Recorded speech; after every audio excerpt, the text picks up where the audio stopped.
ครับสวัสดีครับพี่น้องครับมื้อนี้เบาสักสีสิพาพี่น้องมาเบิ่งการเฮ็ดผสมผสานในไหนานะครับพี่น้องครับแบ่งพื้นที่ในการเลี้ยงกบเลี้ยงปลาซิว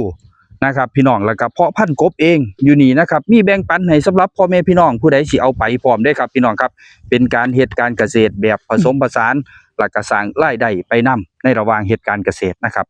เดี๋ยวก่อนอื่นเฮามาพบกับเจ้าของไอเดียเจ้าของฟาร์มเพิ่นก่อนลุงชีวินครับพี่น้องครับครับสวัสดีครับอ้ายครับ ครับสวัสดีครับผม วันนี้เขามาเยี่ยมชมนะครับพี่กัดอยู่บ้านแคมป์ใต้ตำบลบ้านแคมป์ ตำบลบ้านแคมป์เฮานี่แหละครับอำเภอพิบูลจังหวัดอุบลนะครับเป็นผู้เฮ็ดกบมานี่ค่อนข้างตั้งแต่เป็นบ่าวหุ่นว่าอ้ายเนาะเฮ็ดยาวมาแล้วก็มีหยุดพักแหน่แล้วก็เฮ็ดหยุดพักมันป่วยกบป่วยโอ้กบเป็นโรคบาดในช่วงนั้นว่าซั่นเถาะแม่นแล้วช่วงนี้เฮาก็กลับมาเฮ็ดอีก 2-3 ปีให้หลังนี่คือเฮ็ดอย่างต่อเนื่องแล้วก็เฮ็ดไอเดียให้พี่น้องเฮาเบิ่งนำอันนี้เฮ็ดจากกระช่างม่วนนี่เป็นไหหน้าทั้งเบิดแม่นโอ้แต่เก่าเป็นไหหน้าแล้วก็แปลงเอารถจังแปลงรถแมคโครหน่อยมาจกบ่ครับคือมีหลองมีหยัง ไถอีสมเฮาตินี่โอ้ใส่รถไถแปลงแม่นแล่นลงเลยหน้ารถไถนึงตินี่ให้เพิ่นเป็นร่องน้ำแม่นตัวนี้เพื่อหยังครับเพื่อสิระบายน้ำออกระบายนี่แล้วนี่ระบายขี้กบที่ลงโอ้คือระบายขี้กบลงไปหาปลาเขาไปหาปลาเขาว่านปุ๋ยแล้วบ่นั่นเขาเขียวๆงามยังโอ้ยพี่น้องครับเลี้ยงกบอยู่กับปลาเขาได้ปุ๋ยใส่น้ำบ่ถึงเห็นบ่แตกต่างบ่นั่นน้ำบ่ถึงเห็นบ่โอ้พุ่นอยู่เทิงสีเหลืองๆพุ่นน้ำบ่ถึงนั่นเพิ่นบ่ได้กินปุ๋ยขี้กบตัวนี้น้ำพอดีเจือตัวนั้นมันโน่นโอ้ตัวชัดเจนนะครับหน้าให้เดียวกันตัวพุ่นบ่ได้กินขี้กบเหลืองเห่อๆอยู่แสดงว่าขี้กบมันมีปุ๋ยอยู่ในตัวมันโอ้ยเบิ่งหญ้าในนี่ติล่ะเห็นบ่เขียวสะท้านเด้อเนาะหญ้าในนี่เนาะนี่เบิ่งหญ้าในนี่ครับตัวนี้ก็แต่งเอาคือกันบ่อ้ายเกิดจากการแต่งเอารถไถขับเองแต่งเองแม่นแต่งเอาคือกันโอ้ผู้ใดมีพื้นที่น้อยก็บักจกครับผู้ใดมีพื้นที่ถัดขึ้นมาคือลุงชีวินก็อันรถไถน้อยตามเอาตกบ้านเราเฮ็ดคันแท้คือแต่พ่อแต่แม่เฮาพาเฮ็ดก็ได้คือกันโซนนี้เขาเอิ้นโซนอนุบาลเนาะอ้ายเนาะตัวนี้โซนอนุบาลเป็นโซนอนุบาลมีหลายโซนนะครับพี่น้องโซนนี้เป็นโซนอุ้ยอ้ายครับกบรุ่นนี้เป็นจังไดไปไอ้แบ่งปันพี่น้องเฮาอยู่บ่รุ่นนี้รุ่นนี้มันโอ้ยคือหลายแท้บ่ต้องไปเอาไกลนี่กว่าตัวละบาทมันก็สิ2 บาทบาท50นี่ล่ะประมาณ1.50 บาทแม่นพี่น้องมาเบิ่งเอาเด้อมันตัวใหญ่แน่อยู่ได้ครับพี่น้องครับอุ้ยตัวนี้เบาบางไปหลายเติบเนาะเบาจนสิเบิดพุ่นแหละเบาจนสิเบิดโอ้ยเนื่องจากว่าพี่น้องของเฮากับเขามาอุดหนุนอยู่ในฟาร์มเพิ่นมาเอาเองหรืออ้ายไปส่งเพิ่นมาเอาเองแม่นมื้อวานนึงมื้อก่อนนี่ก็บ้านนาชุมมาเอาครับโอ้ก็ใกล้ๆกันในชุมชนเฮาแม่นคือเพิ่นก็มักบริโภคกบคือกันเนาะเอาไปเลี้ยงไว้กินสิไปเลี้ยงไว้กินเอาไปเลี้ยงไว้ในอนาคตอาจจะมาถามสูตรขยายแล้วว่าโอ้เฮาก็พร้อมเฮาก็แบ่งปันกันเนาะแบ่งปันบ่แพงสูตรขยายเฮาไผเฮ็ดได้เฮ็ดบ่ต้องไปว่าย่านกันในเรือนเฮ็ดโดดครับสูตรขยายอ้ายชีวินก็แบ่งปันให้อยู่แล้วสำหรับผู้ใดสิเอาซื้อไปเลี้ยงแล้วก็อยากขยายในปีต่อไปแม่นก็มาฟังวิธีการได้จากฟาร์มนี้จังว่ามีผู้นึงมาซื้อมื้อนั้นว่าน่าซุ่มคือกันครับเอาไป400ก็ลืมถามเราว่าเราเอาไปเลี้ยงใส่อีหยังบ่ได้บอกเราวิธีการบอกแต่วิธีคัดว่าเฮาต้องเบิ่งทุกมื้อตัวมันใหญ่มันยังเฮาต้องคัดออกคือเลี้ยงกระสังนึงเฮาต้องเฮ็ดไว้2กระสังจังซี่เพื่อกระสังคัดเฮ็ดไว้2แม่นครับเพื่อเฮาสิคัดตัวที่มันใหญ่กว่าหมู่ออกไปกินซั่นนึงเลยถ้าตัวใหญ่กว่าหมู่กินจนแน่นท้องพุ่นเด้สรุปแล้วอ้ายคัดจักมื้อก่อนเทื่อนึง2มื้อหรือ2 มื้อ3 มื้อถ้าบ่มีเวลาดีก็3 มื้อครับถ้าตัวใดมันใหญ่มันก็กินจนท้องสิแตกพุ่นนึกกินตายจนตายมีอยู่กินเขานี่กินจนตายโอ้จนท้องแตกตายนี่รุ่นนี้มันสูสีกันสิมันก็ค่อยอยู่นี่มันก็บ่เท่าไหร่ผ่านการคัดแล้ววันเถาะครับตัวนี้แม่นเห็นมีตัวใหญ่ตัวเดียวพูนอยู่ทางพุ่นครับใหญ่กว่าหมู่ซ้ำเดี๋ยวก็ไปหาตัวละ3 บาทเดี๋ยวก็ไปหาตัวนั้นโอ้เดี๋ยวก็ไปคัดอยู่ฟาร์มเฮามีตอนนี้1.50 บาท3 บาทแล้วก็5 บาท5 บาทครับ นี่ตัวนี้ตัวละบาท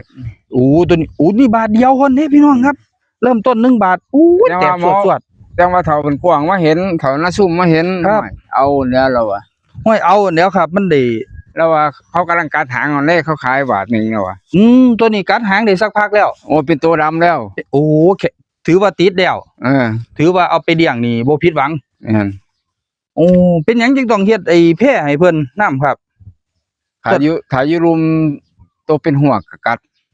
อ้าวแม่นบ่อ้าย แม่น ตัวเป็นหวกนั่นบ่มันเก่งหรือจังได ตัวเป็นห่วงแล้วมันเก่ง เอาบ่แม่นตัวเป็นขานี่บ่เก่งกว่าตัวเป็นหวก บ่แล้ว อุ้ยกำลังหูเด้ ถ้าอยู่ในน้ำก็แพ้ตัวเป็นห่วงแหละ ถ้าอยู่ในน้ำตัวเป็นหวกที่ย่ำกัดเลย แม่น ก็เลยต้องเฮ็ดให้เพิ่นขึ้นแพร่แนวนี้ ต้องขึ้น ตัวนี้ เจ้าบ่ได้มาเห็นช่วงมันหลายๆนั่น ครับ มันโอ้ย มันขึ้นจับทั้งของสิบ่ล่ะ ครับ จับไปทั้งของสิวันนี้ตัวห่วงนั่นโอ้ยจองลง โอ้ตัวเป็นหวกนั่นมาจองเขาลง แม่น โอ้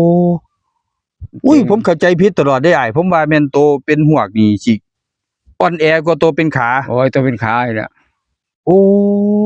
ตัวเป็นขามันสิมีตัวสีดำถ้าเป็นตัวสีดำแล้วบ่เป็นหยังนั่น แต่ตัวสีดำนี่คือเก่ง แม่นแต่ถ้าตัวสีขาวๆนั่นเป็น เพิ่นบ่ทันเก่ง โอ้ นี่สีขาว อาจจะถือไอ้ตัวเป็นหวกจองเพิ่นลงได้ก็เลย ๆคล้ายๆว่ามัน ครับ กัดหางใหม่แล้วมันบ่ทันแข็งแรง ครับ บาดนี้คนที่ไปซื้อแล้ว เอามาลงไว้มันตายนั่นล่ะคือตัวเขากัดหางใหม่ๆนี่มันสิอ่อนแอตัวนั้น โอ้ มันสิเป็นตัวสีขาว ครับ ๆแต่ว่าอยู่นี่เฮาบ่ขายเฮาขายคัดเฉพาะตัวมันเป็นสีดำ ครับ อืม สีขาวมาขึ้นเพื่อฟังนี่บ่ขาย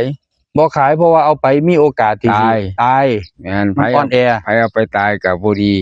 ครับ ก็คือเฮาบ่ขายให้เฮาขายเฉพาะตนแล้วนี่เดินพร้อมนี่เห็นบ่เพิ่นพร้อมสิมาหยอกเฮาแล้วนะครับ เพิ่นบ่ย้านเฮาแล้วม่วนนั่นน่ะ นี่คือความแข็งแรง ความแข็งแรง เริ่มต้นที่ตัวละบาทเท่านั้น แม่น โอ้แข็งแรงแล้วจังปล่อยนะครับ ของฟาร์มลุงชีวิตมันแจ่มไต แม่น นะครับ กินอาหารเก่ง ครับโอ้ถือว่าสุดยอดแห้งนะ แต่ ครับ ว่านี่เฮาก็บ่ อืม ปล่อยให้ แล้วบ่นี่คือบ่มีตัวตนมัน ตัว ไป นี้ ไส ฮวกเบิดไปแล้ว เป็นบ่ฮวก แม่น โอ้ครบวงจรดีๆเลยครับพี่น้อง เบิด ครั ไป บ แล้วตัวนี้ ก็สิเหลือให้เห็นแต่เด็กๆน้อยๆเนาะตัวนี้เนาะ ที่มันเหลือจับ อืมตัวนี้เป็นบ่อหวกครับก็จบไปแล้ว โลละ200ตัวนี้ โลละ200 แม่น หวกอยู่ฟาร์มกับมีขายโล200แต่ว่าตอนนี้บ่มีแล้ว บ่มีแล้ว ถ้าเพาะอีกรุ่นต่อไป พอยังอยากดำหน้าอยู่ ตัวนี้เด้บัดนี้คือหัวเป็นเดือมๆอยู่ พุ่นน่ะโอ้ โอ้ ย นี่นั่นเฮาสิคือกำลังสิมาเฮ็ดเปรียบเทียบว่า ครับไอ้ มันอยู่จังซี่นี่ ครับ กับมันอยู่ในกระสังนี่ อ่ามั มันสิเป็นจังไดนะ จุดประสงค์ของอ้ายนี่ก็คือสิทดลองให้หมู่เบิ่งว่าเฮาเลี้ยงเป็นกบเนื้อแม่นบ่ตัวนี้กบเนื้อเลยแม่นบ่ แม่น เลี้ยงในกระชังกับเลี้ยงในไหนาล้อมผาแยงแนวนี้อีหยังสิดีกว่ากันในด้านความใหญ่ไว้ในด้านความแข็งแรงจังสิบ่อ้าย แม่น โอ้ ในด้านการกัดกันนำล่ะ การกัดกันพร้อม แม่น ตัวนี้ว่างเปิดขายแล้วบ่ตัวนี้เปิดจำหน่ายให้เพิ่นอยู่บ่ราคาเพิ่นอยากได้ไปต้มมันคือตัวใหญ่ล่ะซ้ำหน่วยไข่ล่ะ นี่ล่ะเปิดขายคือกันหม่อนนี่ ตัวนี้ขายเป็นจังไดครับผม โล เป็นโลเนาะ แม่น พี่น้องก็สามารถมาเบิ่งได้ตัวนี้ลุงชีวิตเนาะขายเป็นโล โลเพราะว่าเอาออกไปหลายโลเด้อนี่ก็ได้ มันเป็นกบซ้ำต้มเนาะมีหมู แม่น มีมันเนาะบ่ครับซ้ำนี่ มี โอ้ยพุ่นน่ะพุ่นจุกกุจิกิอยู่พุ่นพี่น้องครับ มีมาแต่หัวขุนมันน่ะ มีมาแต่หัวคุณ แม่นบ่คือกบปลาเด้ ก็คือกบปลานะครับ แม่น ตัวนี้นั่นสามารถเอาไปขายไปต้มไปแกงไปใส่บักขามอ่อนได้แล้ว เฮ็ดอัวได้นั่น เฮ็ดอัวได้ล่ะ แม่นอัวตัวละ50บาทซื้อมาแต่เมืองพิมูลหมดนั่นโอ้ โอ้ มันบ่สับกบกูตัวนี้วะ พี่น้องก็สามารถ อืม มาเบิ่งเป็นแนวทางได้แล้วก็สามารถผู้ใดอยากแบบว่าโอ้อยากกินต้มกบเด้มื้อนี้บ่ต้องไปหาไต่เนาะครับมันยากมานี่เลย บ่ทันมีหรอกช่วงนี้ บ่ทันมีเห็นบ่รุ่นนี่ แม่น โอ้ต้มขาอ่อนๆเนาะตัวนี้ มื้อนั้นเราก็จะมันก็จะออกมาซื้อไปเฮ็ดอัว2-3โลอยู่มื้อนั้น โอ้ นี่ ครับก็ถือว่าเขาท่า ก็ ได้ สิ ค ต รับ กอยู่ประมาณ10 ตัว20 ตัว 10 โต20 โต 20ตัวนี่ล่ะ ครับ ต่อโล เอาบาดนี้สิมีคำถามเด้ครับอยากสิถามแทนพี่น้องเกษตรกรแน่ว่าเลี้ยงแนวนี้เมื่อลุงชีวินเอามาเลี้ยงแล้วมันมีผลดีจังไดเอามาใส่ให้หน้าแล้วก็ล้อมพะแยงขึ้นนี่กบเนื้อนี่ครับ ผลดีคือหนึ่งก็คือลดการกัด ครับ ลดการกินกัน ครับ เพราะว่าพื้นที่มันกว้าง อืม สองมันนี่มันก็สิมีความสุขอยู่กับดินกับหลวมันกินดินอยู่ได้ แม่นว่าอ้าย แม่น ผมย่างเข้าไปบุกก่อนนะครับ ย่างไปเบิ่งไกล มันกินดินอยู่ม่วนนี่ ๆโอ้ กินดินกินหญ้า กินดินกินหญ้า แม่น เพิ่นสิเฮ็ดให้กบเพิ่นมีความสุขบัดนี้ แม่น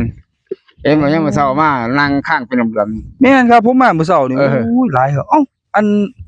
กบกับปากบ่บาด บ่ โอ้ปากบ่บาดเด้อครับพี่น้องครับกบโอ้เป็นกบ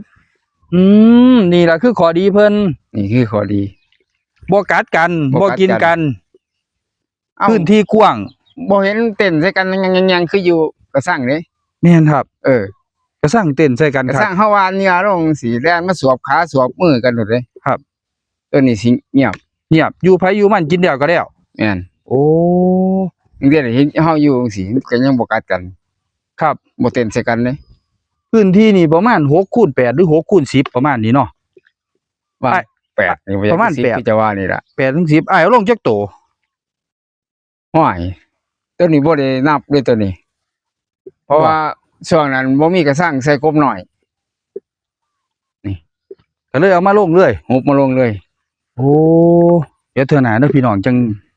เดี๋ยวอ้ายเพิ่นจัดทำข้อมูลไว้ให้เพื่อผู้ใดอยากเลี้ยงแต่ว่ามองไปแล้วก็คือสิ ใส่อีกได้นี่ เป็นพันหมุนบ่จักเนาะ ใส่อีกได้แม่น เพราะว่าออกไปหลายเติบแล้วนะครับสิน่าสิเป็นพันขึ้นอยู่หรอก ใส่อีกได้ตัวนี้ ใส่อีกได้ เพราะว่ามันบ่แออัดนะบางทีพื้นที่มันก็ยัง ครับโอ้พื้นที่มันเหลือๆเนาะ แม่น บางโตก็ขึ้นมาอยู่เทิงบางโตก็ซ้ำน้ำอยู่ทั้งลุม แม่น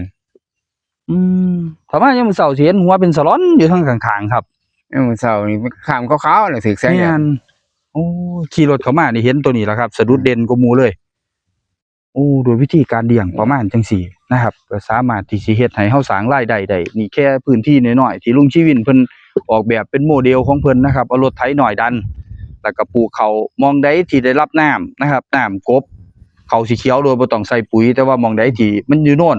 เขาก็สีเหลืองเห่ออยู่จังซั่นครับ นี่ตัวนี้บ่เพาะนี่ไผมีทุนน้อย ครับ นี่สำหรับบ่เพาะไผมีทุนน้อยนะ